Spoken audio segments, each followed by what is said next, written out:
திரைப்பட இயக்குனர்களுக்கு ஒரு வேண்டுகோள்: கல்வி சம்பந்தமான படங்களை அதிகமாக எடுக்க வேண்டும். அப்படி எடுத்தால் உங்களுக்கும் பெருமை, கல்விக்கும் அது பெருமையாக அமையும்.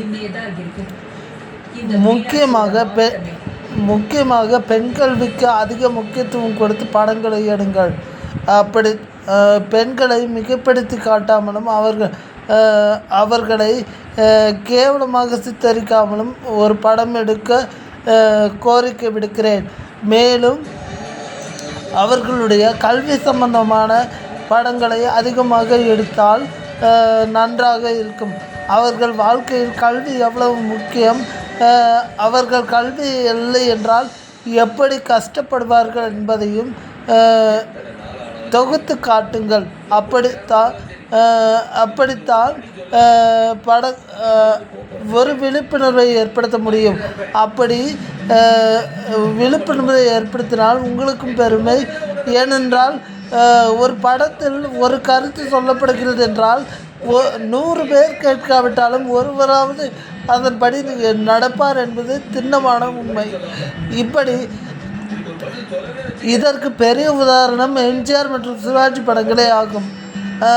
கர்ணன் எப்படி வாழ்ந்தான், அவன் செய்த தான தர்மங்கள் என்ன, அவன் எதை செய்யவில்லை, அவன் என்ன தவறுகள் செய்தால் இறப்பதற்கு அவன் செய்த எந்த தவறு காரணம் என்பதை பற்றி தெள்ளத் தெளிவாக கர்ணன் படத்தில் காட்டியிருப்பார்கள்.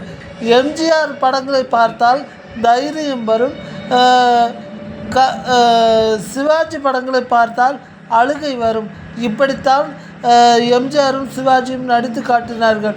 ஆனால் அடிமைத்தனத்தை ஒழிக்க வேண்டும் என்று நடித்து காட்டியவர் முன்னாள் முதலமைச்சர் எம்.ஜி.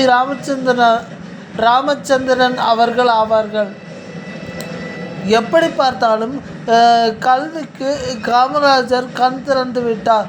அதை நம்மால் மறுக்க இயலாது. பெரியார் பெண் கல்வியை ஊக்குவித்தார். அதையும் நம்மால் மறுக்க முடியாது. அடிப்படையில் இருக்கும் பெண்களை ஊக்குவித்து வகுப்பறைக்கு கொண்டு வந்தவர் பெரியார். அதில் அவருடைய பங்கு அளப்பெரியது என்பது திண்ணமான உண்மை. பெண் கல்வி நாட்டை உயர்த்தும், வீட்டை உயர்த்தும், இந்த உலகத்தை உயர்த்தும். தமிழகத்திலிருந்து எல்லா துறைகளிலும் பெண்கள் ஆதிக்கம் செலுத்துகிறார்கள்.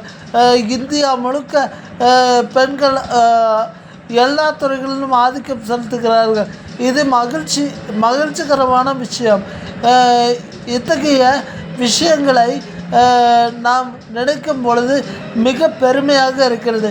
நான் திரும்பவும் கூறுகிறேன், ஒரு ஆணாக இருந்தாலும் பெண்களை பற்றி பெருமையாக கூறுவதற்கு எனக்கு தகுதி இருக்கிறது.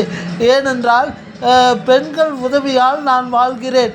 அப்படி வாழ்வதால் தான் பெண்களின் அருமை எனக்கு தெரிகிறது.